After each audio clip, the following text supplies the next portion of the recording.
Okay, we solved the first two questions, and then let's see number C. So number C, this is the inverse trig function.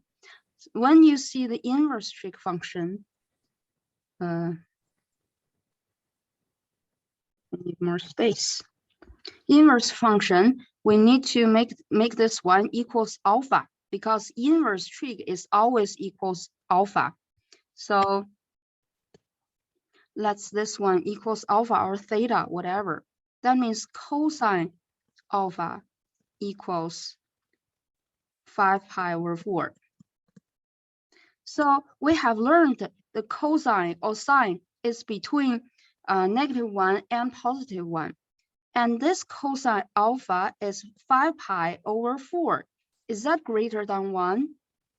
So pi is about 3.14. So 3.14 times 5 is 15 something. It's more than 15. Over 4, that's more than 1. So this one is undefined.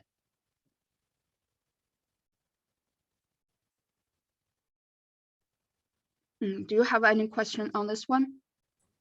I'm just confused on how you got the 3.14. Oh, that's pi. Pi. Okay. The value of pi is 3.14. So I plug in the pi in this expression. So 5 times pi over 4 is greater than 1. So we don't have any function for cosine is greater than 1. We don't have this one. This is a wrong expression. That means this one is undefined. Okay. And next one, number D.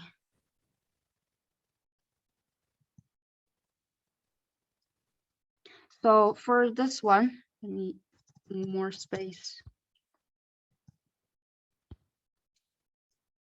Number D, if you see a inverse, I will set it equals alpha, because inside the parentheses, inside the sign, this is the inverse function. So I can set or let cosine inverse cosine 3/4 equals alpha.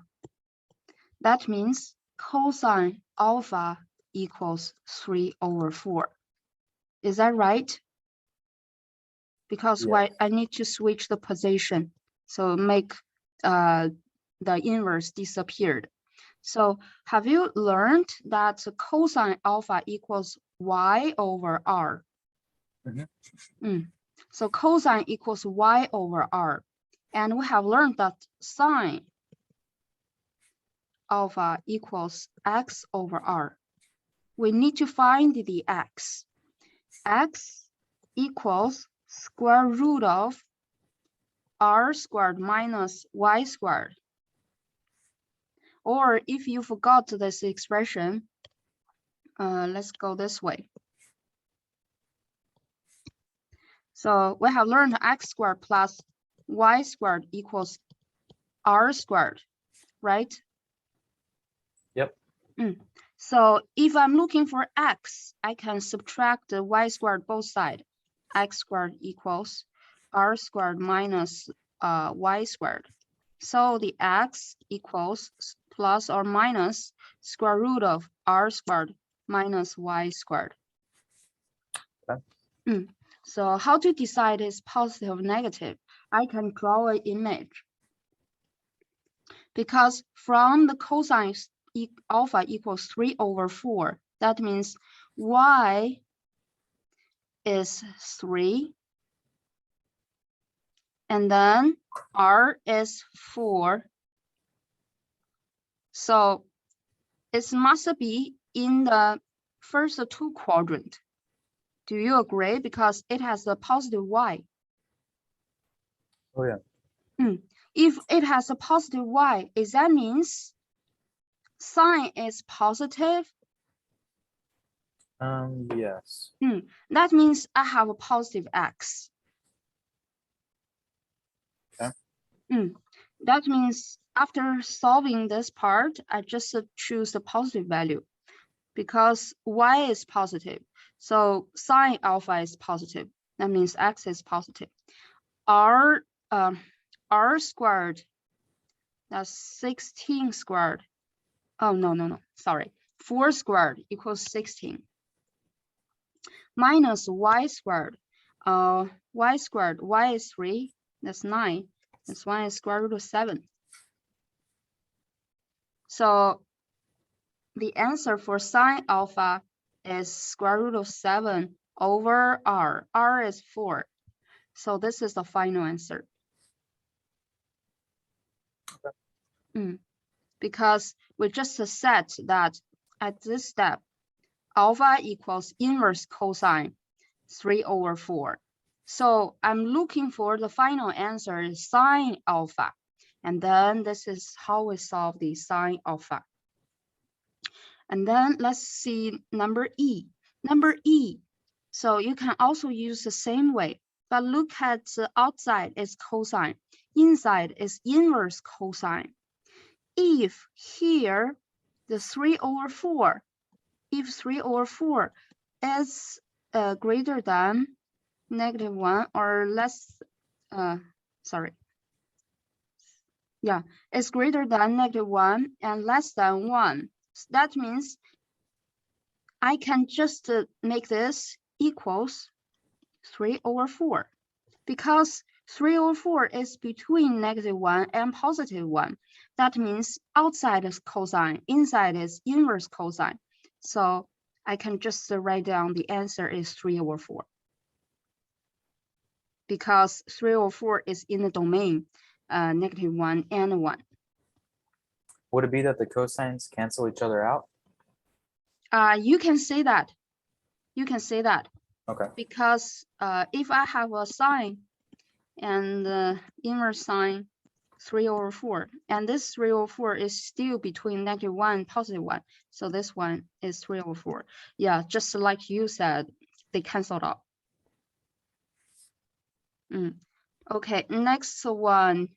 So tangent negative 60 degrees minus cosine 30 degrees. So tangent is a odd function. That means if you have a negative inside, I can pull out the negative. That's negative tangent to 60 degrees minus cosine 30. What is cosine 30? That is square root of 3 over 2? No, that's tangent to 60. That's a square root of 3, just a square root of 3. Oh, okay. So we have just learned that tangent 60 is square root of 3. So negative square root of 3 minus square root of 3, that's -2 square root of 3. So I used that's the cofunction definition, that cosine 30 degrees equals tangent 90 degrees minus 30 degrees. So this one equals tangent 60 degrees. Or you forgot what is cotangent. So you can use this way. Cotangent equals cosine 30 degrees over sine 30 degrees. So what is cosine 30 degrees? Is that square root 3 over 2? And Yes. sine 30 is 1/2. So I flip this one is square root of 3 over 2 times 2. That's square root of 3. So you have so many ways to find the cotangent 30. If I have cotangent 210 degrees, I have this one. So if you want to see the value, find the value of cotangent 210 degrees.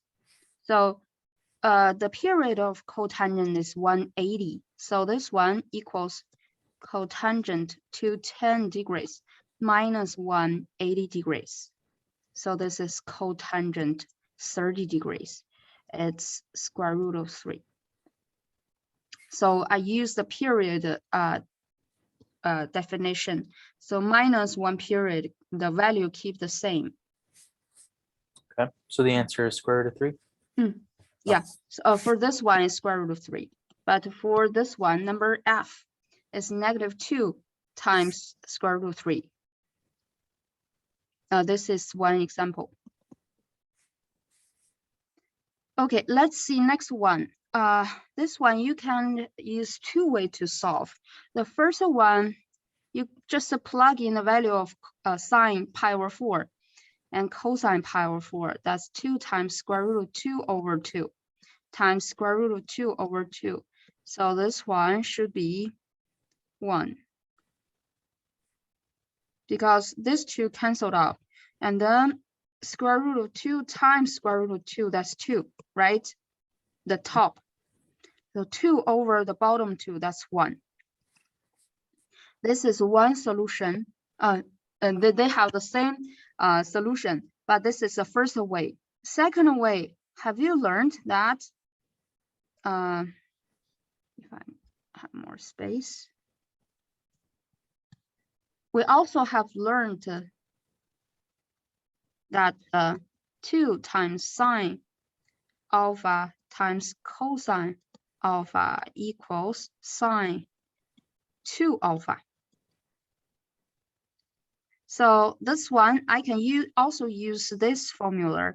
So the expression of this one equals sine 2 times pi over 4. That's sine pi over 2. That's 1. Sine 90 degrees, that's 1. So you can use the unit circle. So 90 degrees is from initial to here. So this point is 0, 1. So 0, that's for cosine pi over 2. The 1 is for sine pi over 2. Do you have any question on this one? No. Perfect. Let's see, to prove the identities. So we have this in the midterm exam, but we may have the similar one. So do you have question on this one? Yes. Okay, let me do it. So for me, I'd like to do from the left-hand side. So the left-hand side equals, the top part is sine x plus y. So I can expand it like sine x times cosine y. This is the formula. And then plus cosine x sine y. The bottom one is cosine x times cosine y. And then plus, because in the expression is cosine x minus y. So when we expand it, we need to have cosine x cosine y plus sine x sine y. If I want to make the expression like the right-hand side, so the right-hand side, the top is cosine cotangent x and cotangent y on the top of the right-hand side. So let's see if I can find some similar things. So cotangent x equals cosine x over sine x. So the first term, let's see if I can convert it to the cotangent x. I cannot, because this is cosine x, this is sine cosine y, sine x cosine y. So let's see the second part of the expression. So cosine x sine y. If I divide it by sine x, I can make a cotangent x. And then I want to cancel out this part. So I divide it by sine x sine y. So I can say divided divided by sine x sine y. So all of these four terms divided by sine x sine y. So the first term is sine x sine y over sine x sine y plus the cosine x sine y over sine x sine y. The bottom, that's cosine x cosine y Did over. the top part come from the left-hand side? Oh, excuse me? Did the top part come from the left-hand side? Yes. Because you must memorize the formula that's sine x plus y. Sorry. Equals sine x sine y. Oh, sorry.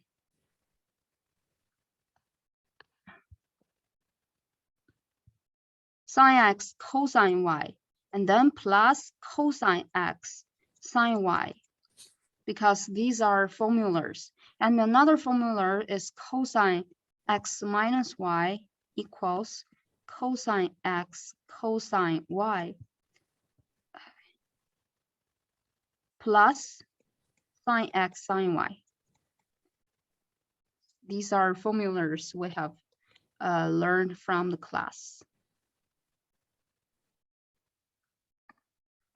Let's continue to divide these four terms by sine x and sine y. Sine x sine y plus sine x sine y over sine x sine y.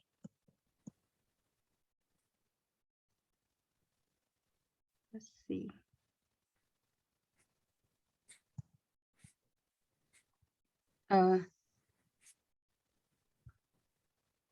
This cosine x cosine y. Okay, let's do the cancellation. The top part, sine x canceled out, sine y. So this one is 1. And the next part, cosine x sine x, this is cotangent x, sine y canceled out. And then the bottom term, cosine x over sine x, that's cotangent x. Cosine y over sine y is cotangent y. And then another term is 1.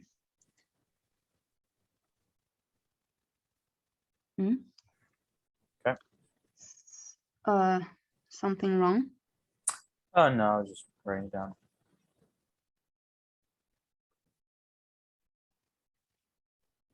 But why my, let's see this term. Sine x cosine y. Oh, I see. Where is my problem? I copied down the wrong part. Let's see. So you see, this is sine x. This is sine x and cosine y. I copied to sine x sine y. This should be cosine y.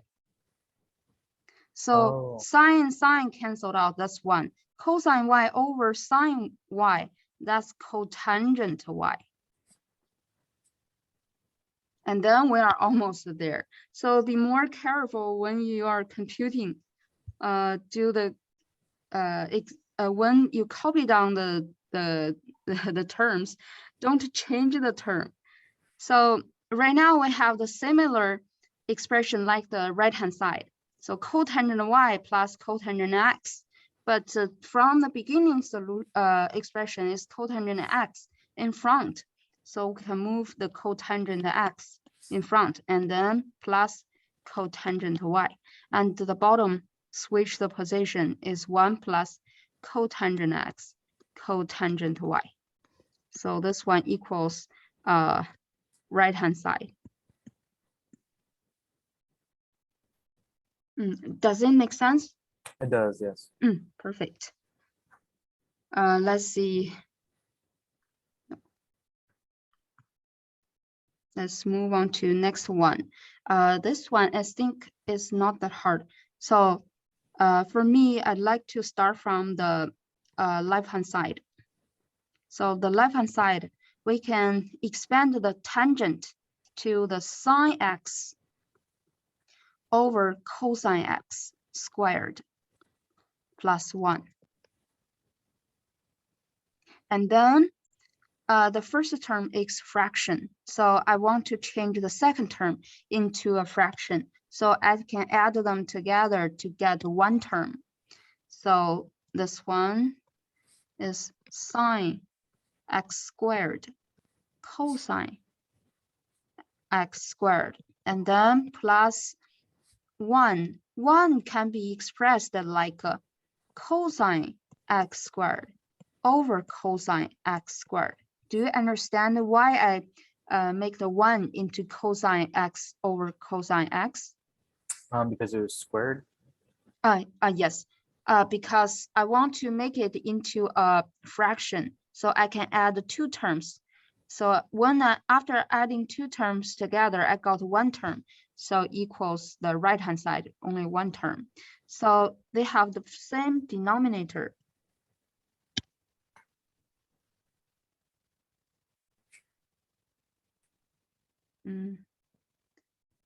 So if I have the same denominator, that's cosine x squared.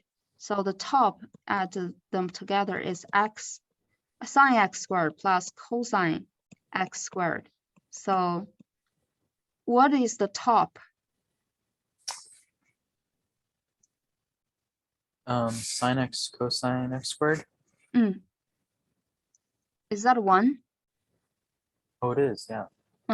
So remember, sine x squared plus cosine x squared, that's 1. That would be helpful for you. Okay, the bottom is cosine x squared. So cosine is the reciprocal of secant. Do you still remember? Oh, yes. Cosine x equals 1 over secant x. So if cosine x squared in the bottom, that means that's secant x squared. Oh, okay. So that's equals the right-hand side. We proved this one. Okay, let's move on to see next one. Cosine theta equals -3 over 5, and theta in the second quadrant. So it's here, theta is here. For example, I draw a ray that's for the theta. Theta is from here to here. And looking for sine theta and tangent theta. So I'd like to decide the sine theta is positive or negative. In the second quadrant, sine is positive. In second quadrant, tangent is negative. Because ASTC. So tangent in first and third quadrant is positive. That means tangent is negative. So let's see. We have learned that cosine theta equals x equals x over r. Do you still remember? So the r is always positive. So the x can be -3 and r is 5. Can we find the y? Would we divide those? Oh, so x squared plus y squared equals r squared. Okay. If I'm looking for r, that's square root of plus or minus square root of r squared minus x squared, because I can find the y from this expression. I got this. So the y is positive or negative in the second quadrant. The y's value. Would that be negative? Positive. Look at the graph. So the point is here. That means the point is, for all the y's value, this is positive. So the point if here or here is negative because they have negative y's value, right? Okay. So that means we have a positive y. So y equals positive square root of r squared. That's 5 squared. That's 25. Minus x squared is 9. That's square root of 16. That's 4. So y is 4. And the sine theta equals y over r is 4 over 5. And then tangent theta equals y over x. If you forgot tangent formula, you can use tangent theta equals sine theta over cosine theta, because cosine theta is given from the question, and the sine theta we have found from here. So you plug in the expression here, or you use the formula tangent theta equals y over x. So y is 4, x is -3. So this one is -4 over 3. Where did the -3 come from? So the tangent theta equals y over x. Do you agree? And then at the beginning, we just assume that x equals -3. Okay. And r equals 5.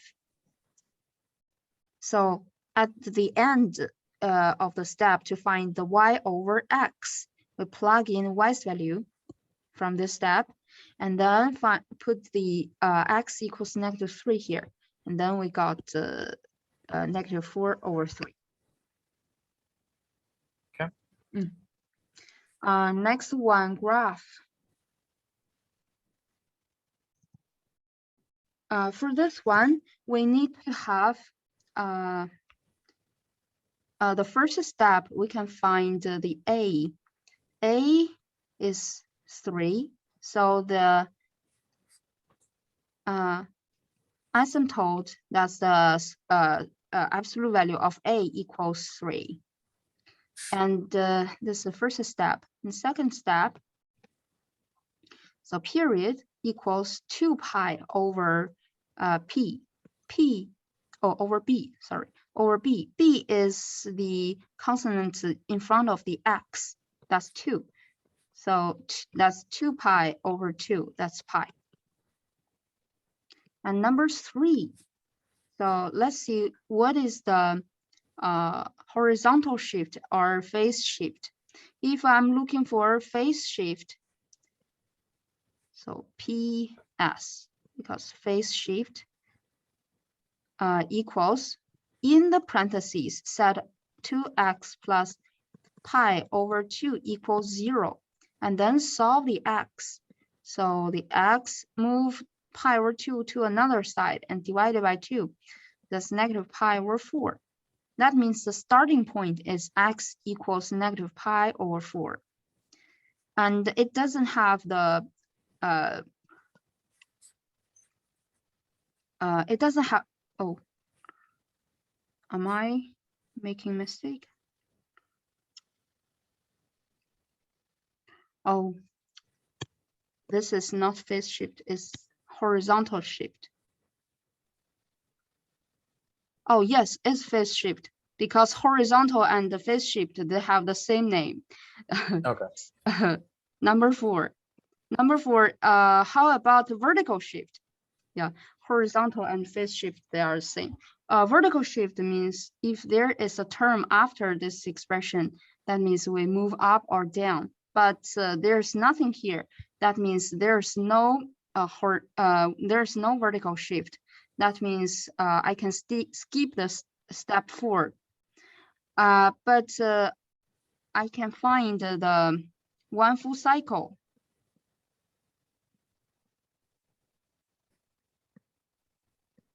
So set 2x plus pi over 2 between 0 and 2 pi. And then solve the x to see what is the domain for x. So minus pi over 2 in these three terms, that's negative pi over 2 less than or equal to 2x less than or equal to 2 pi minus pi over 2. That's 3 pi over 2, because 2 pi minus pi over 2 is 3 pi over 2. And then divided by 2, these three terms, that's x is greater than negative pi over 4 less than or equal to 3 pi over 4. So if you can find the value for the function. So the first row, that's for the x, the angle's value. And the second row, that's 3, that's the function's value, 3 times sine 2x plus pi over 2. So we divided this full cycle into 4 parts. So the first point is pi over 4. And then the second point, based on negative pi over 4, we can add 1/4 times the period. So the period we have find from the second step, that's pi. So that's pi over 4. So we add pi over 4 from the first point, that's 0. And then 0 plus pi over 4, that's pi over 4. Pi over 4 plus pi over 4, that's pi over 2. And then next point is 3 pi over 4. So you use pi over 4 plus pi over 2. That's 3 pi over 4. This is one full cycle. So x is bounced by negative pi over 4 and 3 pi over 4. And then find the function's value. I can plug in the value for negative pi over 4 in it. And then I think that should be 0. Because you can use 2 times negative pi over 4 plus pi over 2. That's negative pi over 2 plus pi over 2. That's 0. So 3 times sine 0, that's 0. So I got 0. Or you just use this. In your mind, you must have a graph of sine. The sine function looks like this. So the starting point, if it's only sine x, is starting at 0, 0. But I'm moving this one starting point to negative pi over 4. So the graph looks like this. That means the first point is always be this point. If no vertical shift, it's always be 0. And then going up and then going back to 0 and then to the minimum and then back to 0. That means 0 and then maximum. Maximum is decided by 3. I can put 3 here. And then 0, negative 3, and 0. If you forgot how to find the value for function, you can just plug in 0 or any value of the x in the expression and then find the y's value. So you can find the value for the function. And then let's graph it.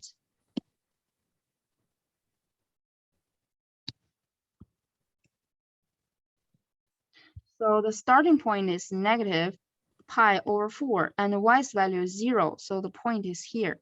And let's see this one. This one is negative 3 and 3. Next point is 0 and the 3. So 0, 3, the point is here. And then pi over 4, 0. This one is here, pi over 4. Going down, this one is pi over 2. This one is pi over 2 and negative 3. And then go back to here is 3 pi over 4. So do you understand this one? Mhm. That's So perfect. will we have to provide the table or just the graph? Just a graph, but you must point out the value, maximum value, and the point here, because sometimes if I give you, I let you to draw the image here, and some students draw a picture like this, very similar, but the starting point and end point for one full cycle is different. And then the A here, maybe they give me 5, and here is -5.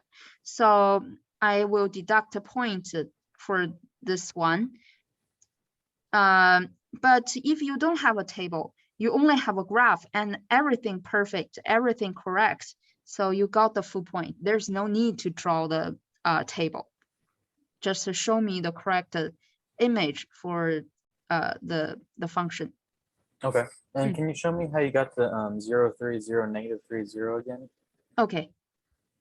So if in your mind you don't have a graph of the sine function, you can plug in the value. So for example, if I start from x equals 0, so when x equals 0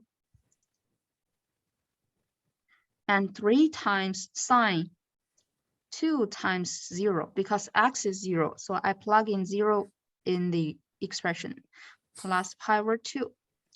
So that's 3 times sine. 2 times 0 is 0, so it's pi over 2. And then what is the sine pi over 2? Oh, it's 1. So 3 times 1. Do you still remember the unit circle? So here is this point is from starting an initial line, and then I got here. The angle is pi over 2. So the point here is 0, 1. So sine pi over 2 is 1. So I plug in 1 here. That's 3 times 1. That's 3. So I got 3 here. Okay. And if I say if x equals pi over 4, so plug in pi over 4 and then find the value. So 3 times 2 times pi over 4, that's pi over 2, plus pi over 2. That's sine. 3 times sine pi. Do you agree? What is the sine pi? It's 0, because, for example, the same unit circle, I'm starting from here and then go all the way I got here. This angle is pi, right? So the point here is -1, 0. Do you agree? Yes. So the first one is cosine pi. Second term is sine pi. So sine pi is 0. 3 times 0 is 0. That means I got 0 here. So if the x is pi over 2, let's see, it's pi over 2.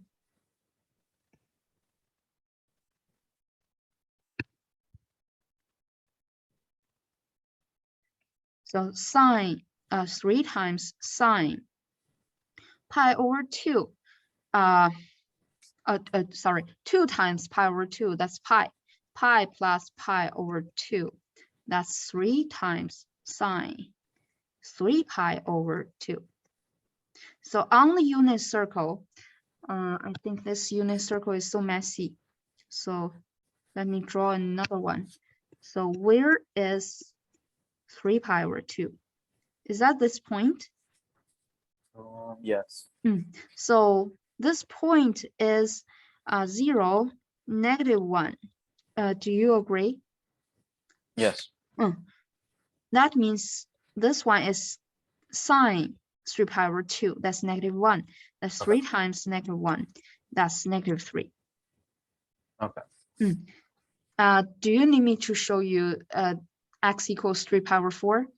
No. Okay. Okay. Let me clean this up.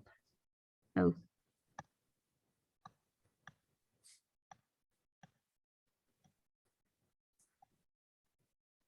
Okay. So clean this. And then let's move on to next question. Okay. This one.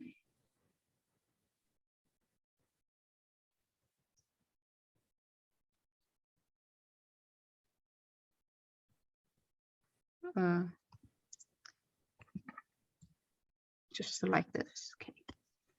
This one tests the symmetry. So the first step, you must replace.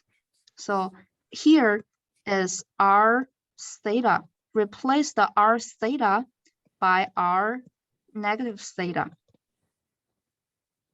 So if I plug it in the expression, that's r equals 4 over 3 times cosine. This is t. That means the theta must be replaced by t. So this is t.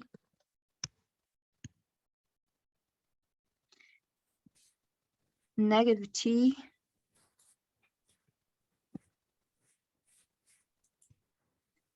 negative t. And then plus sine negative t. Cosine is a even function. That's 4 over. So cosine negative t is cosine t. That's 3 cosine t minus sine t, because sine is the odd function. So sine negative t is negative sine t.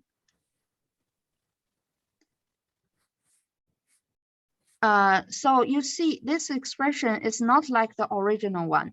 That means inconclusive. This test is inconclusive.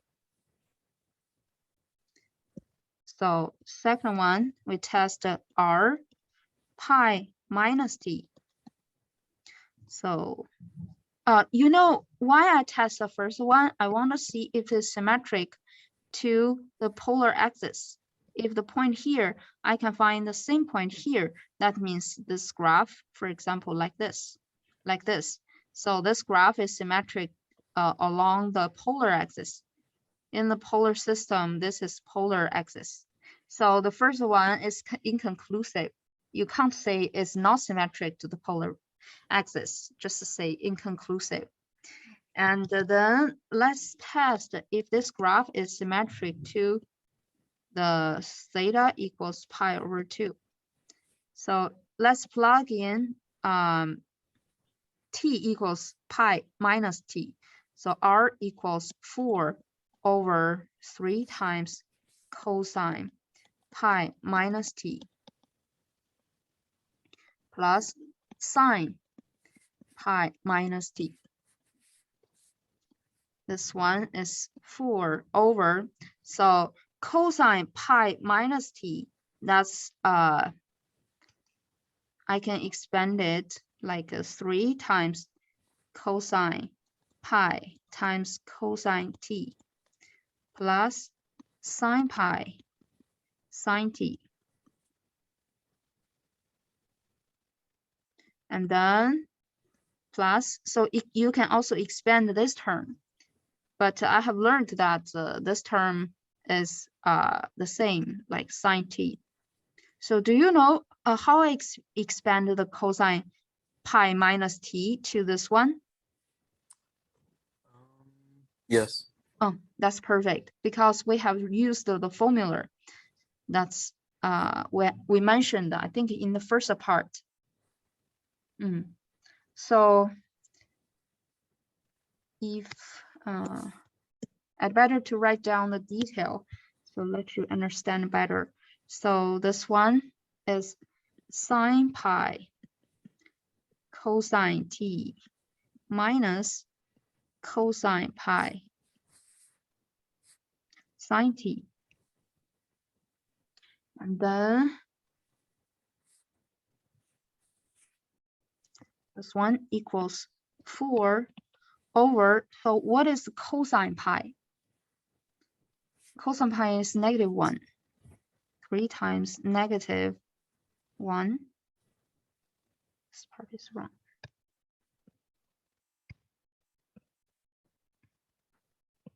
So -1 times cosine t is negative cosine t. And sine pi is sine 180.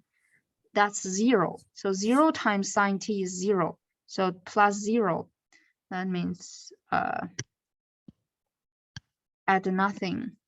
And then plus another part. So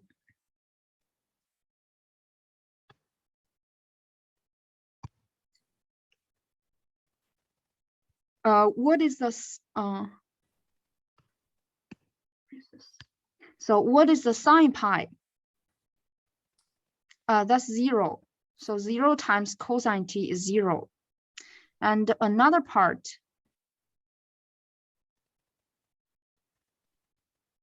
Oh, I'm sorry.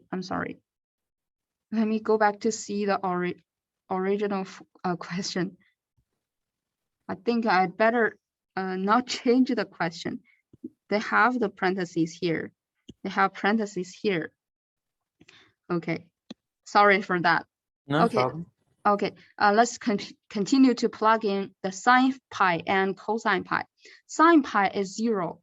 So 0 times cosine t, that's 0. And minus cosine pi. So minus cosine pi. What is cosine pi? That's -1. Yes. -1 times sine t. So this one is 4 times 3 cosine t. Because cosine is even function. Oh, not even function, not a negative t. So I can pull out the negative sign in front, sorry. And then here is plus sine t. So is this one same to the original function? It's not. No. Yeah, they are different. That means inconclusive. I can't say it's symmetric to the pi over 2.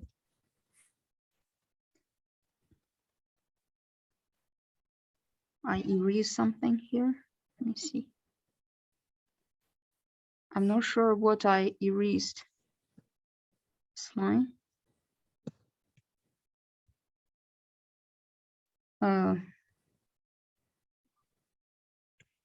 I don't know why I erased them. Maybe it's the sign next to the -1. Yeah. So anyway, that means it's not symmetric. So I delete this because I don't know where I erased. So just leave it like this. Okay. So it's not equal to the original function. That means inconclusive. And next one. So the third test. So third test, replace the RT by negative RT. So let's go back to see the original expression here. So if I have a negative R here, keep the T. So the expression should, they are not the same. Because if you have negative R equals 4 over 3 cosine T plus sine T. They are not the same. That means inconclusive. I can't say it's symmetric to the pole.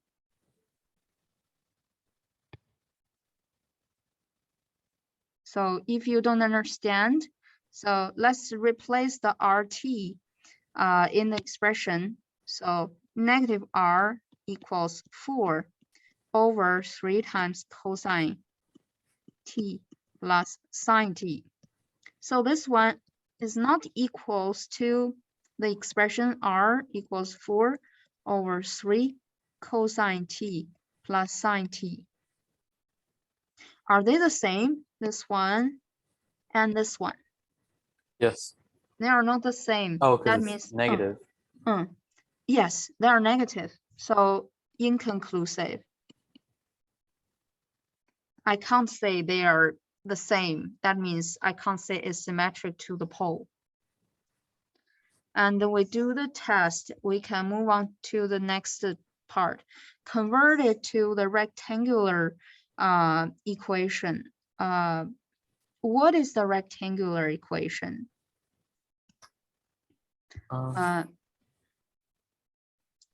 So it's cosine theta r. So let's convert it. Let's just convert it to the point for the rectangular is r times cosine theta and sine r times sine theta, and then convert the r equals 4 over 3 cosine t plus sine t. So I need to construct r times cosine theta and r times sine theta.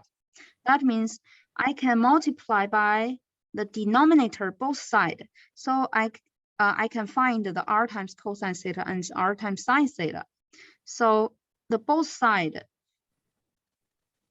we multiply by the denominator. That's 3 times cosine t plus sine t times r equals 4. So just equals 4. We have learned that this one in the rectangular form, this one is x, this one is y. So when you distribute the r, when you see the r times cosine t, that's the x. When you see r times sine t, that's the y. So distribute the r is 3 times r cosine t plus r times sine t equals 4. So this one is 3 times x. This one is y. So this y equals 4. So this is the expression like a line in the rectangular equation. I can isolate the y, move the x to another side. It's negative 3x plus 4. So we found the expression converted to the rectangular equation equals is y equals some x. That's the answer. Does it make sense for you? Perfect. Next one, solve the triangle. They give you 3 sides. That's the SSS. We can use the law of cosine. So the law of cosine, we have learned that is if. How do you know whether to use the law of cosine or the law of sine? Oh, use the law of cosine. Why? Because we have 3 sides. Only for the law of cosine. Look at this. C squared equals a squared plus b squared minus 2ab times cosine c. Cosine c. Why I use law of cosine? Because in law of cosine, I have 3 sides and 1 angle. Since the question gave you 3 sides, I can find the angle. I mean the C, angle C. Angle C cosine C equals a squared plus b squared minus c squared over 2ab. And then I can plug in the value. So why I choose C as my cosine angle to find? Because C is the it is the longest side. So using the law of cosine, we always start from the longest side to find that angle. And then plug in the value ABC. A is 24.6 squared plus 16.2 squared minus C is 33.5 squared over 2 times 24.6 times 16.2. And then I don't know what I'm gonna get, but after getting a value here, use your calculator, find the inverse of this value, and then you got an angle.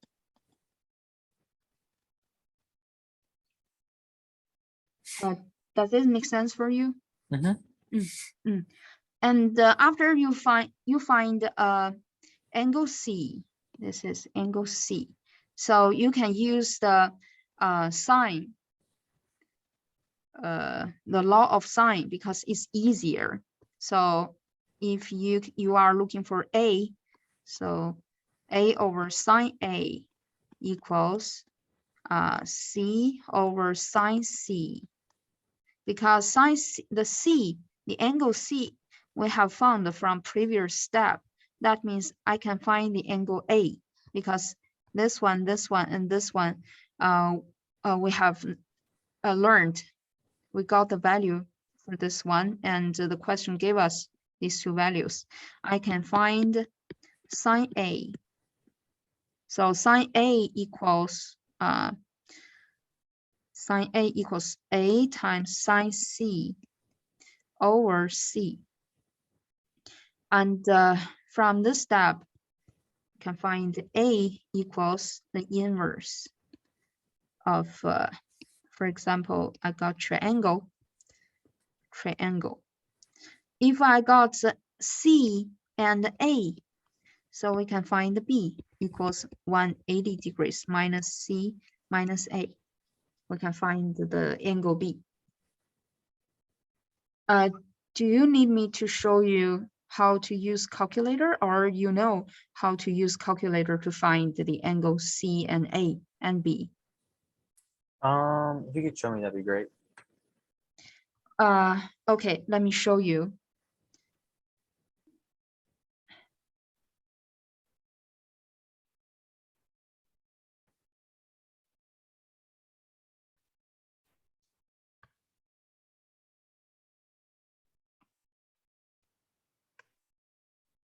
So first, since this one, we are using the degree. So set up the mode into the degree. So click mode, and then I think that's a fourth line. Select the degree, hit enter. And then second mode, we quit. And this question, see the question.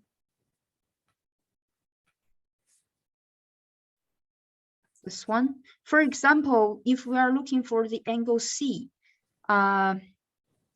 we input the value for if I want to find the cosine C, and I use big parentheses to contain the numerator.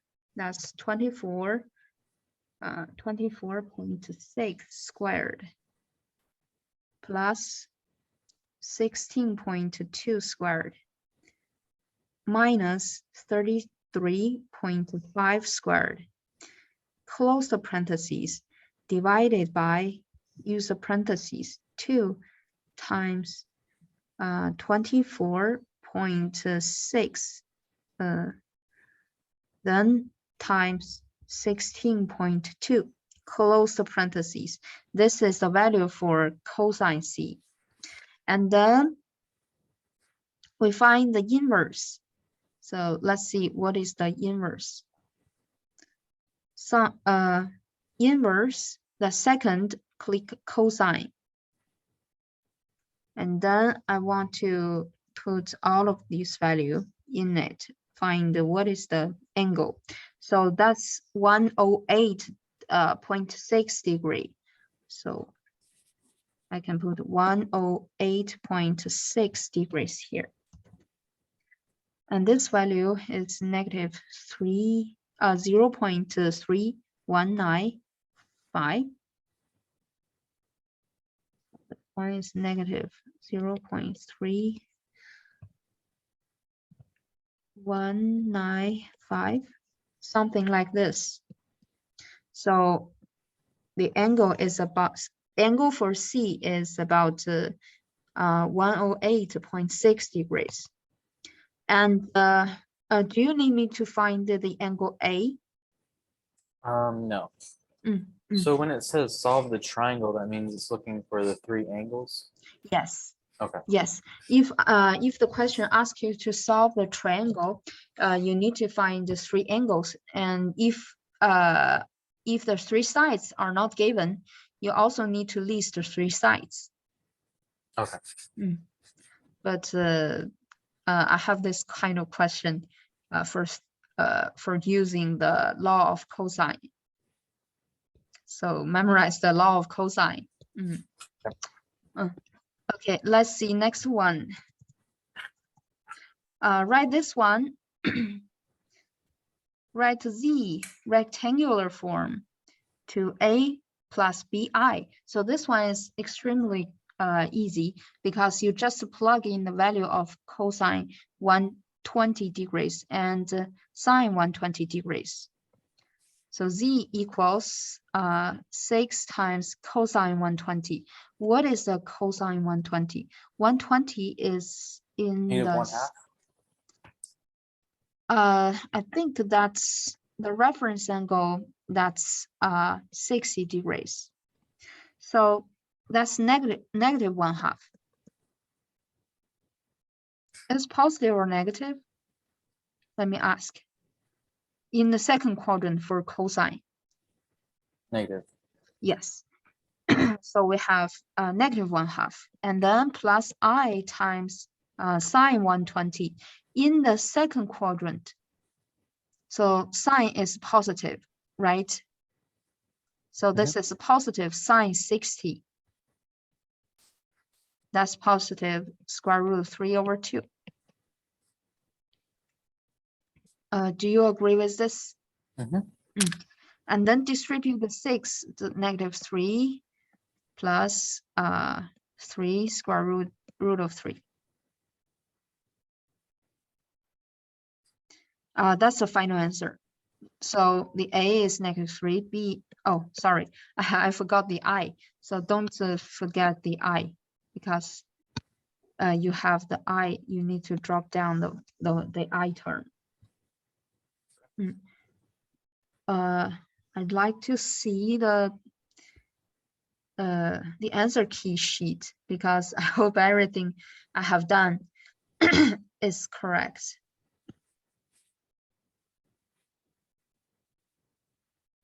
Yeah, I think so.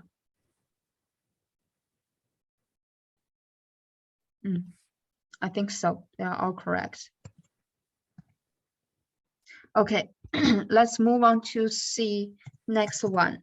Find the modulus. This one is very easy. So the modulus I also call the magnitude. So magnitude is like a double absolute value. That means the modulo of Z equals A squared plus B squared. The A is 3, B is negative 4. So this one equals 3 squared is 9, and negative 4 squared, that's 16. So this one is square root of 25, that's 5. And do you need me show you how to do number B? Yes. Okay, so number B is the same. Square root of A squared, that's negative 8 squared, plus 2 squared, that's 64 plus 4, that's 68. And then 68 equals 4 times, what is 64? 68 over 4, I think it's 4 times something. Okay, that's 17. So this one equals 2 times square root of 17.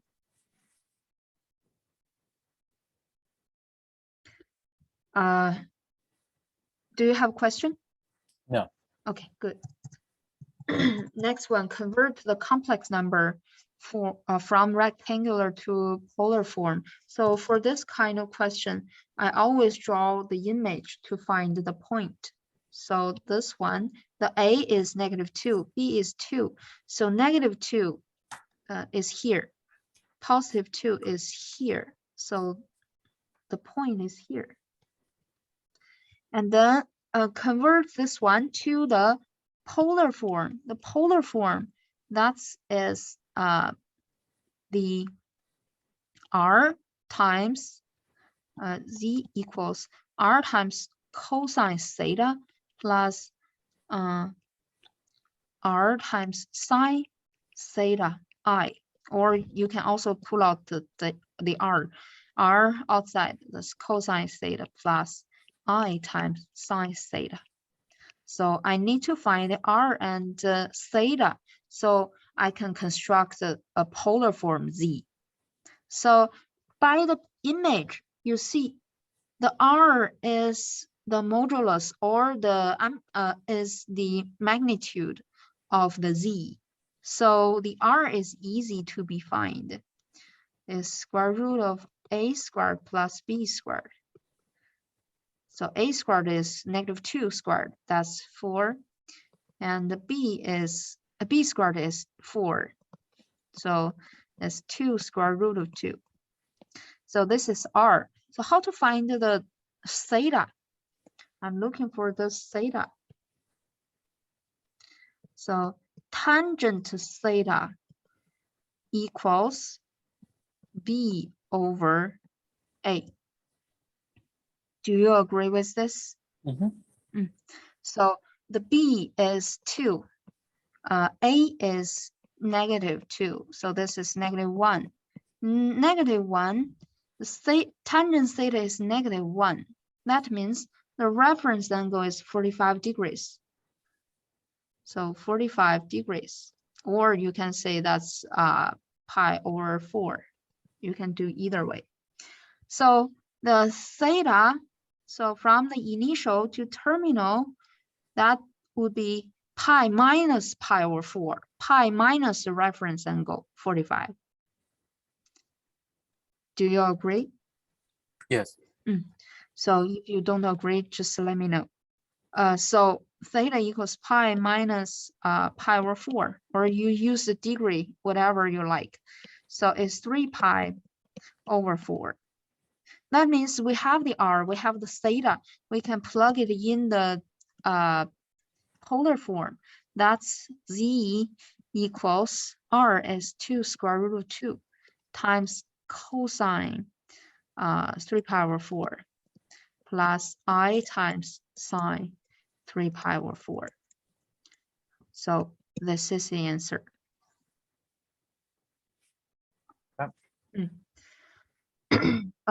Next one. Let's see. Vector V has initial point -1, 2, and terminal side. So this one, find the component form. So component form V equals AB equals component form. We have this pointy bracelet. So the first term is x2 minus x1 and y2 minus y1. So I can assume that A is x1, y1, B is x2, y2. So for the first term, x2 minus x1, that's 3 minus -1 is 4. And y2 minus y1, -5 minus 2, that's -7. So that's the component form for the vector V. Do you still remember the formulas? I don't believe so. So you should take some time to memorize the formula to find the component form of V. Okay, so the V equals 4, -7, and sketch the V in standard point. In the standard point, that means this one, the starting point is 0, 0. And then end point is 4, -7. So the starting point is 0, 0, and end point is 4, -7. So 4, for example, this is 4, and then -7 is here. -7, 4. So the point is here. So the vector in the standard form is like this.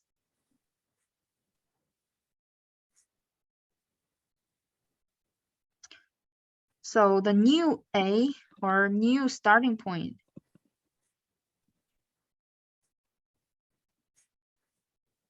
is 0, 0.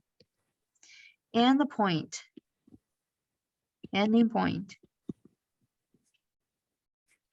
is 4, -7. And then you find the endpoint, line them up. Don't forget the direction is from 0, 0 pointing to this one. So the vector must have the magnitude, the length, and also have the direction. So it must have the arrow part. Next one, sketch the V with its initial point at 2, 3. So it changed the initial point. So standard form, that's the initial is 0, 0. But here is 2, 3. That means the end point changed.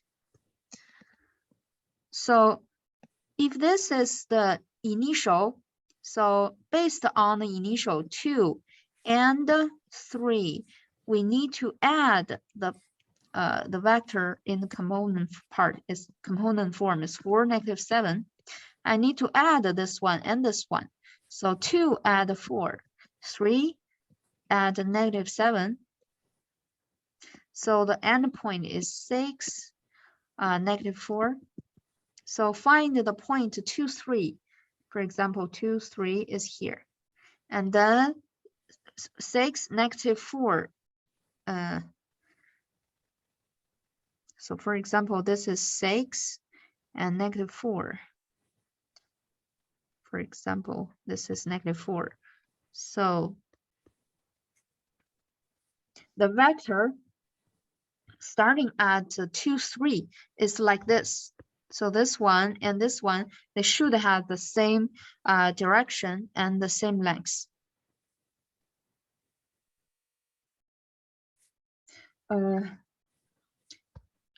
Do you think it's hard?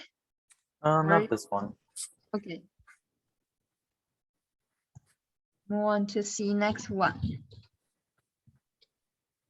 Find the unit vector in the direction of this. Need to use the unit vector formula. So the U sub W equals, first we must find the magnitude of W.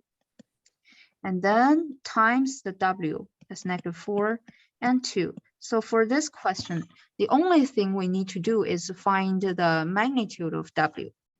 So the magnitude W equals square root of -4 squared plus 2 squared. That's 20. So that's 2 times square root of 5. And then if we have the magnitude of W, we plug in back to the unit vector.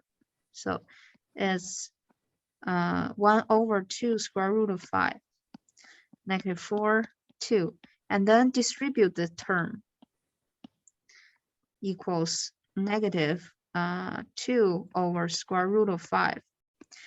And oh, sorry, I think I made mistake. No. Okay. And then rationalize this one. Do you know how I get -2 over square root of 5?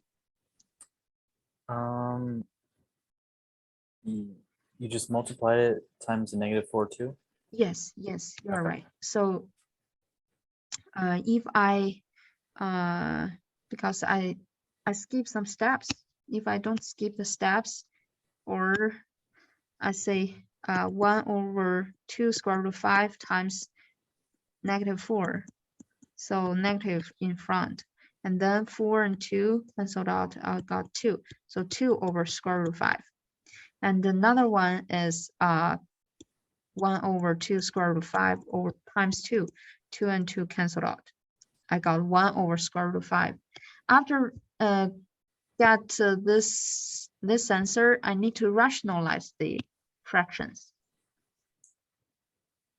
So -2 times square root of 5 over 5. This one is square root of 5 over 5. Do you have any question on this one? No. Good. A boat leaves, so this one, a boat leaves a marina heading north 52 degrees east at the 6 mile per hour. After 1 hour, the boat make a 90 degrees counterclockwise turn to new bearing of 38 degrees west. If the boat travels this new course for 2 hours, first find the boat distance from the marina to the nearest tenth of a mile. For this one, so at the beginning, the boat is here, is going to this way, got here for 1 hour. So for 1 hour times the speed, so the distance from M to A, that's 6 miles. At the point A, they change the direction, make a 90 degrees counterclockwise turn. So going to this way. Go to the point B, they spend 2 hours. So 2 times the speed, that's 2 times 6, that's 12 miles. When he got to the B, the question asks you the distance from B to the M. Since here they turn 90 degrees, that means this right triangle, A is 90 degrees. If I'm looking for the distance from B to M, so for example, I assume that B to M, BM, the distance is A. So A is at the hypotenuse of this right triangle. So you can see this is a right triangle, right? So MAB. I'm looking for the distance between B and M. B and M, we assume this is A. That's the hypotenuse of or I say longest side of the right triangle. So by the Pythagorean theorem, A equals 6 squared plus 12 squared. Is the longest side always the hypotenuse? Yes. Okay. So if I have random right triangle, for example, this is C, this is A and B. So C is say C squared always equals to square root. Oh, sorry. C is always equals to A squared plus B squared. If I'm looking for C, that's C equals square root of A squared plus B squared. So in this right triangle, the A or BM is the longest side. So that equals to square root of 12 squared plus 6 squared. So that's the solution for number A. So you just plug in the value for this one. Let's see. What is that? So take the square root of 6 squared plus 12 squared.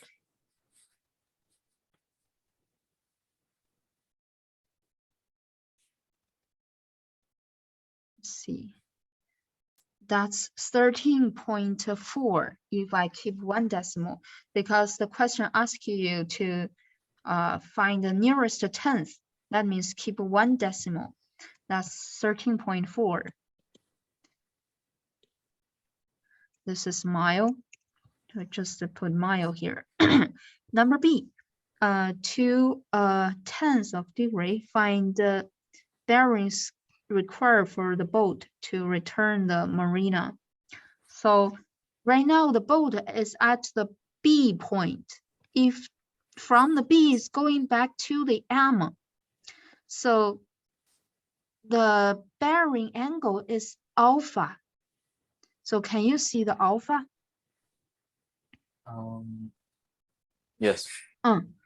Because because the bearing angle, if I'm going from B to M, is the pink vector. That pink vector. The bearing angle is between the vector and the north-south line at the B point. So you must draw a north-south, west-east line at the B point. And then the pink vector between the pink and the north-south line, we have the angle alpha. If I can find the angle alpha, that's the we solved the question. They are looking for the alpha.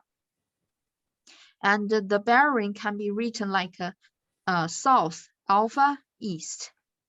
So how to find the alpha?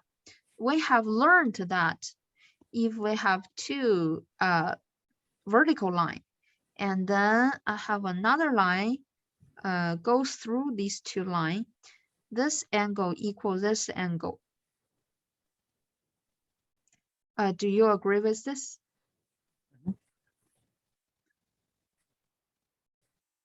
Or you have two parallel lines. Another line pass through this. So this one equal this one, and this one equal this one. If the two line is vertically, so I have a line pass through it. This angle equals this angle. Why I mentioned about this? Because look at the image. So this is a line, and this is a line. Are they parallel to each other? No. Oh, they are. So The green and the red? no. I mean this one. Maybe you can't see my so this one, and this one. Oh, okay. Yeah, they are parallel. So if they are parallel, so the pink line, that's a line just a pass through these two parallel line.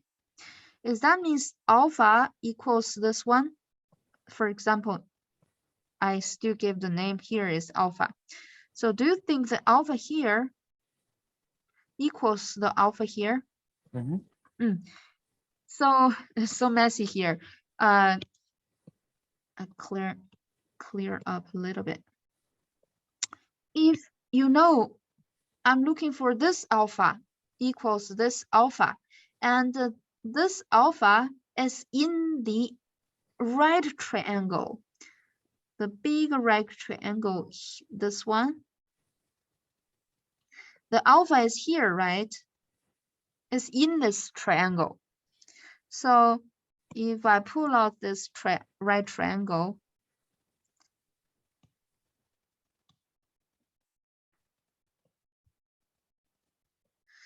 so if the question, if I can find the m, the angle m, and then I subtract 52 because the question already gave us this angle is 52.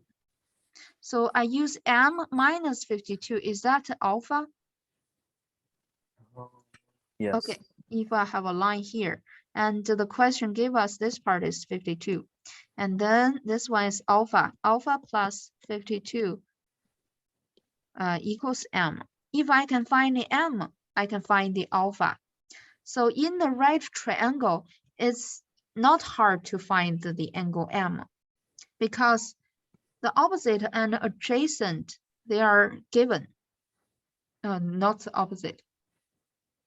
Oh, yes.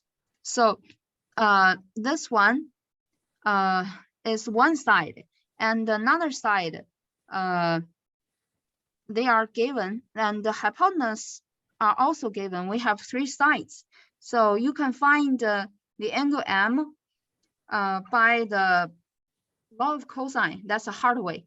But you can also use the right triangle formula. If I'm looking for m, and this one is given is 12, this one is 6. Can you find tangent m equals opposite is 12 over adjacent 6.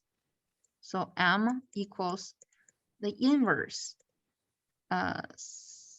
tangent 12 over 6. And then you can find the m. If you find the m, use m minus alpha. Oh, sorry, minus 52. You can find the alpha. So alpha equals m minus 52 degrees. So if you find the alpha, you can write it into the bearing form. That's the south alpha in degree form, and then east.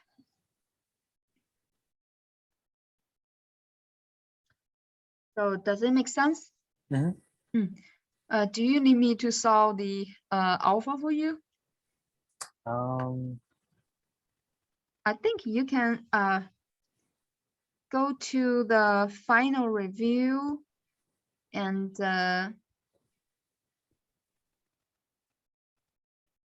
I list all the steps, procedures for finding the alpha. So can you see this? So alpha equals m minus 52. So first step, let's find the m. Tangent m equals 12 over 6. That's 2.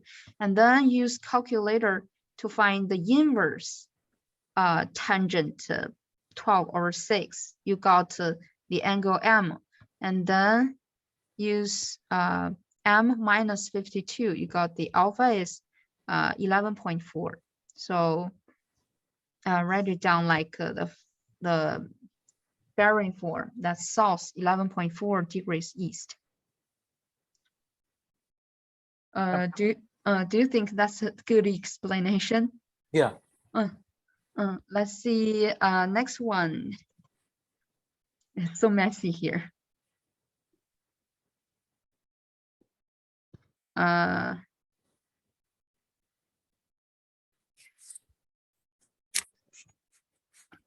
A ship in open ocean travels 18 miles per hour and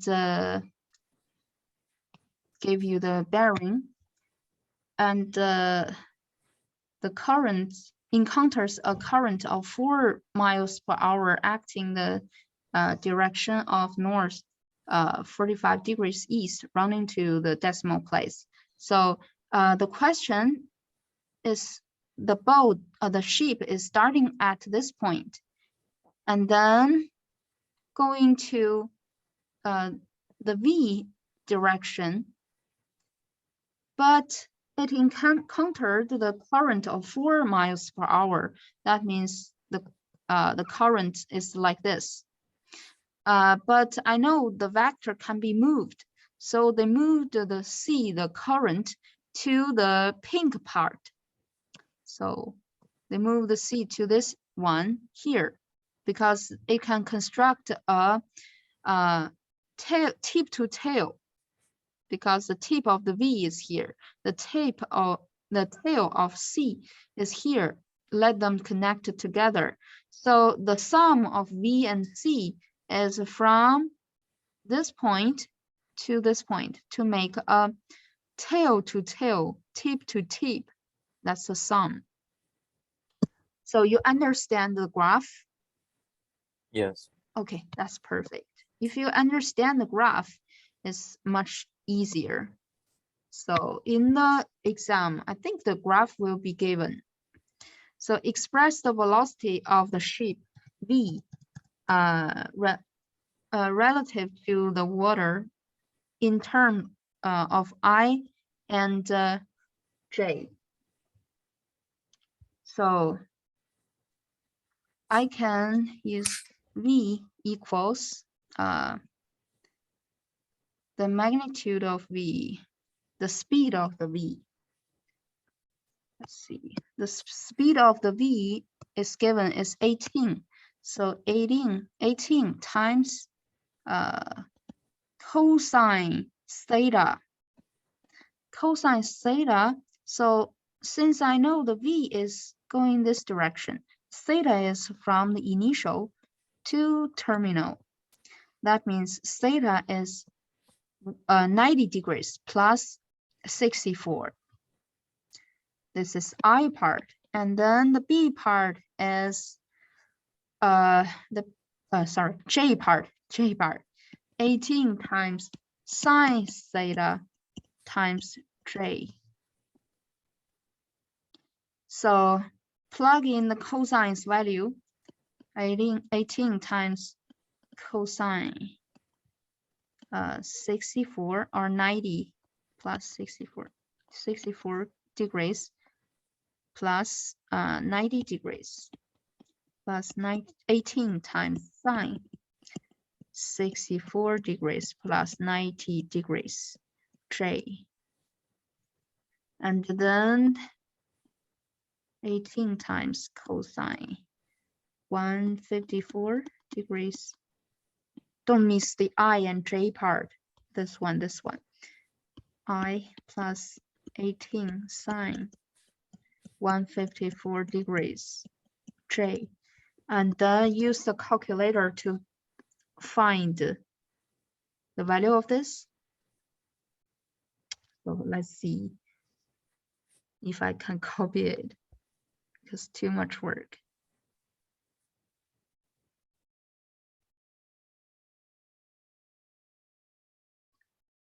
So do you need me compute the value of this, or you can find it here? I can find it. Okay, so if you have expression here, your calculator, you just find what is cosine 156. So cosine 154. That's negative 0.8987 multiplied by 18. That's negative 16 point something. So let me see, have the similar. Yeah. So the same answer. Because the question asks you to keep one decimal place. Let's see.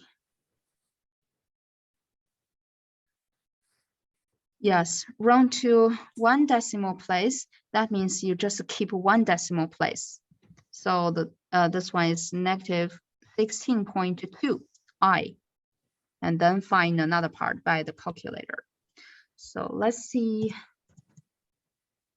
the C, the vector C. The vector C equals the speed of the C, or the velocity of C. The current speed is 4. So 4 times cosine theta, or I can say change it to alpha I plus 18 times sine alpha j.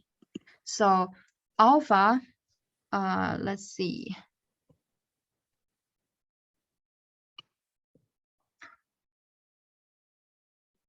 So you can draw a horizontal line and a vertical line. So the C, you see the pink vector C. What is the alpha for C? So this is C. So the vector must be from the initial, this is an initial, and then to the terminal. So the question gave you this one is 45 degrees. So this one is also 45 degrees. Do you agree? Mm-hmm. That means plug in 45. So 4 times cosine 45 degrees I plus, this is a 4. Don't change it to 18. So that's 4 times sine 45 degrees J. That's 4 times square root of 2 over 2 I plus 4 times square root of 2 over 2J. That's 2 square root of 2i plus 2 square root of 2j. Next one, find the true speed and the bearing of the ship. The true speed, that means we are looking for r. That means if I find the vector r, I'm looking for the magnitude of r. That's the true speed. And later we find what is the angle. So the r equals v plus c. So the v is like this. The c is like this. So add the I part together. So if I, for example, this is ai plus bj. So a plus this part, 2 square root 2. This is I. And then b plus 2 square root 2. This is j. Because we add two vectors, add the I part together, b part together. It's looking for the speed. That's the magnitude of r. So magnitude of r equals square root of, so square root of this one and plus square root of this squared plus this squared. That's the magnitude of r. So for example, this one, I got an angle, triangle. This is the value of a plus 2 square root 2. And then plus this one, I got square, squared. And then this is the speed of the true speed of the sum of vector v plus vector c. And how to find the bearing? Bearing, let's go back to the graph. So in the vector r is here. So the bearing must be this one. Do you agree? Yes. Because the angle between the vector r and the north south line. So how to find this?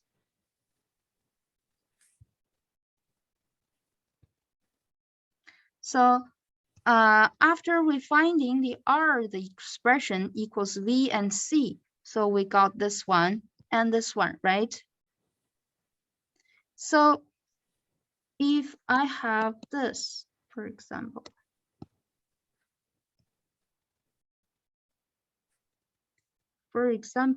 this is the r, and then we know the expression. Let me copy the expression from the answer sheet because I can save some times. This one. So let me copy this one.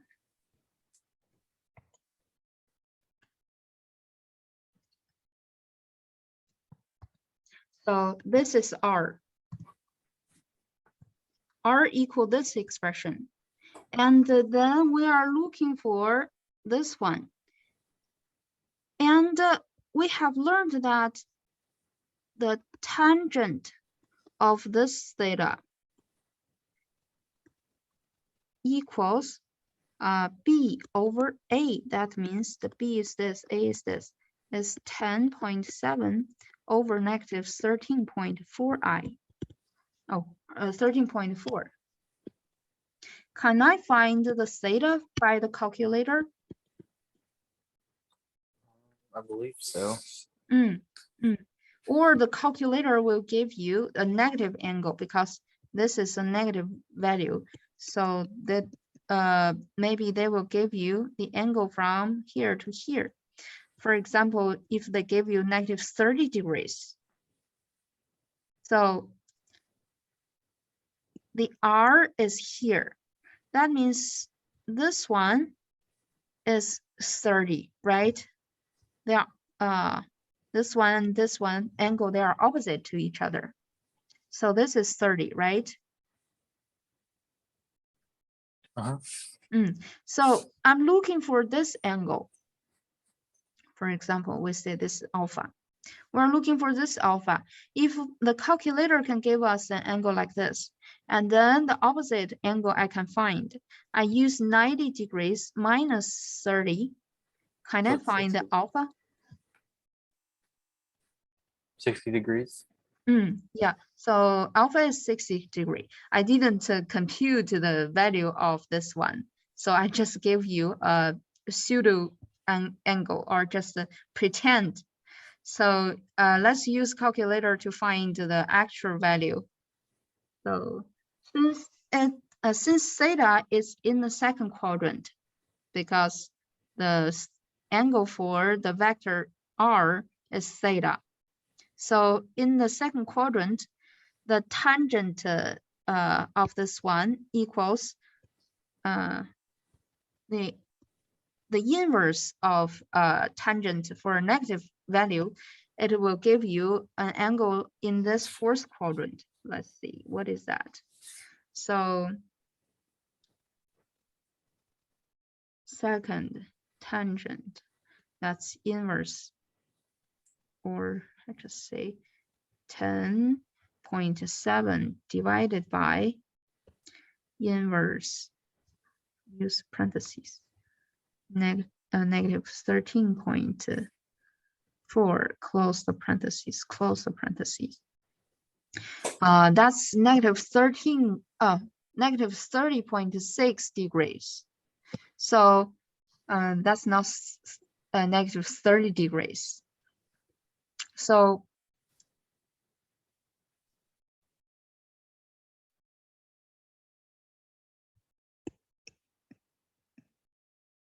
this is the R. So the calculator gave us this is negative 38.6 degrees. This is negative. So this is the angle equals 38.6 degrees. So the alpha equals 90 degrees minus 38.6 degrees. That's about so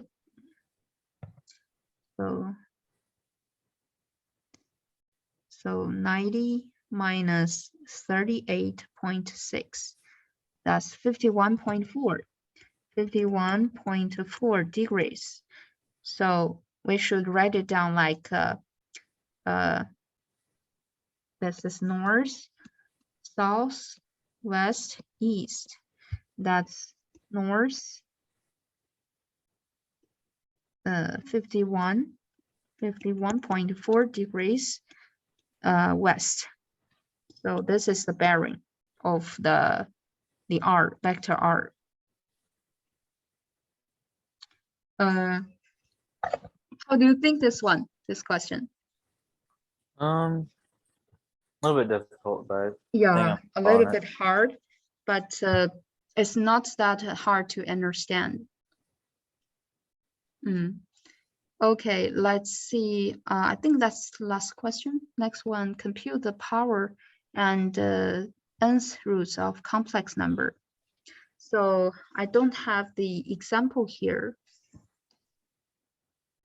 So I don't have an example here. Can I go back to find some example from the PowerPoint or the lecture sheet? Let's see. This is, let's read it again. Compute powers and the nth roots. Is that lecture 8.3? I totally forgot that.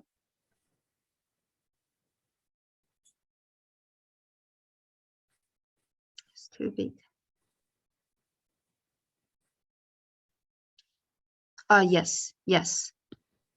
For example, if we have the example like this, so compute 5 times cosine 75 degrees. plus I times sine 75 degrees to the fourth power. So this 5 is the R. R part, you just do the computation like R to the fourth. So that's Z to the fourth power equals 5 to the fourth. So R to the fourth. And then inside the cosine part, so because it's to the fourth power, you will use the formula that's 4 times the theta plus I times sine 4 times the theta. And then do the cancellation, just time 4 and theta together, do some cancellation and plug in the value for the cosine 300, and then you got this expression. Do you think it's hard? I think it's not that hard. Not really. So for example, if I give you example like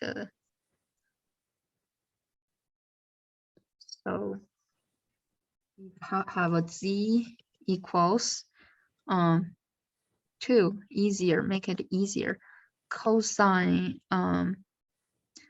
30 degrees and plus I times sine 30 degrees. And I'm looking for Z to the cube, Z cubed. So R part cubed and cosine, that's 3 times 30. So inside is multiplication plus I times sine 3 times 30 degrees. That's 8 times cosine 90 degrees plus I times sine 90 degrees. If the question they ask you the polar form, you just keep this. If they ask you rectangular form, you can just plug in the value of cosine and sine's value. 8, this is polar. Rectangular form is, so for the cosine 90 degrees 0. And I times sine 90 is 1. So this one equals 8i.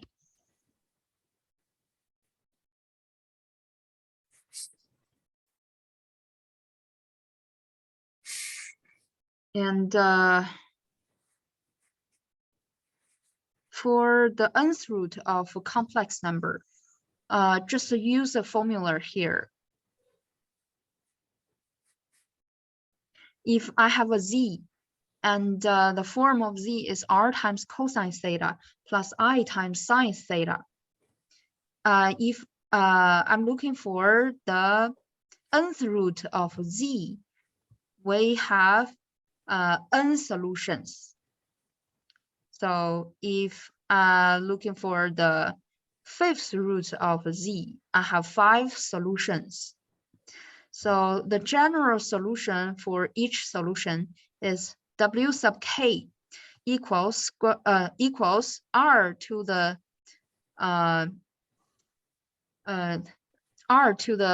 nth root times cosine theta plus 2 pi k over n plus I times sine theta plus 2 pi k over n.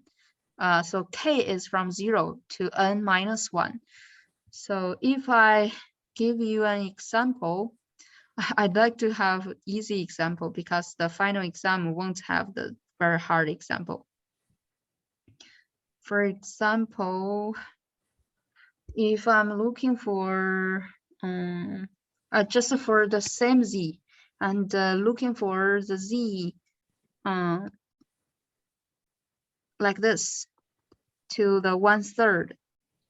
So this one, we just use the formula to find the general solution. So W sub k equals, so the R is 2 to the 1/3 or like this. And then cosine. Bottom one is n is 3 and the theta plus 2 pi k. And then plus I times sine. Theta plus 2 pi k. And over 3 because n is 3. And go back to see the question because here is in the degree mode. That means 2 pi can be converted to 360 degrees. So I can use 360.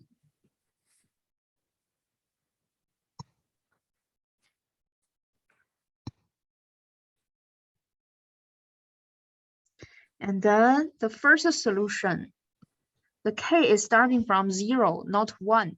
The first solution is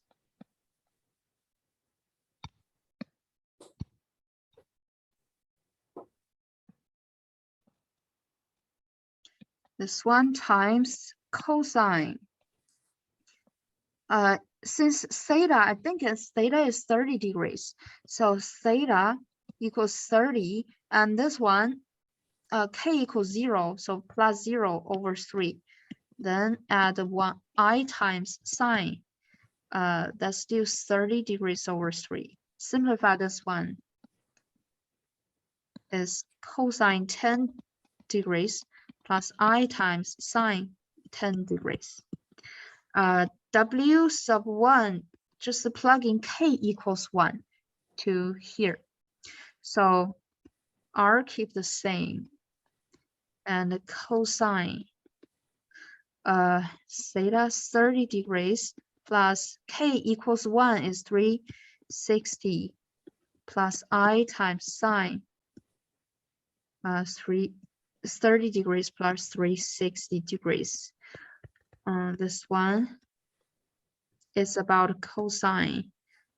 What is this? 390 over 3 is 130 degrees plus I times sine 130 degrees. So the last solution is W sub 2. R part keep the same. And the inside, oh, here is 3. And 30 plus 360 times 3. Oh no, times 2 because k is 2. Is 720 degrees. Plus I times sine 30 degrees plus 720 degrees. This one R keep the same, and then cosine. So let's see what is this? That's 750 degrees over 3. That's 26155.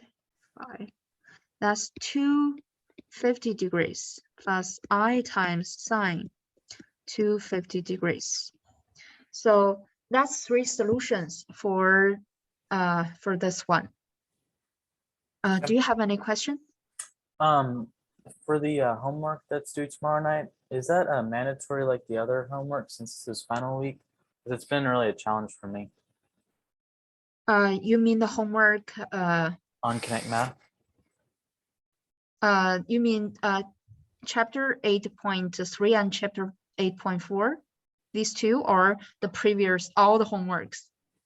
Just the ones that are due tomorrow night. If I think. Let me stop recording.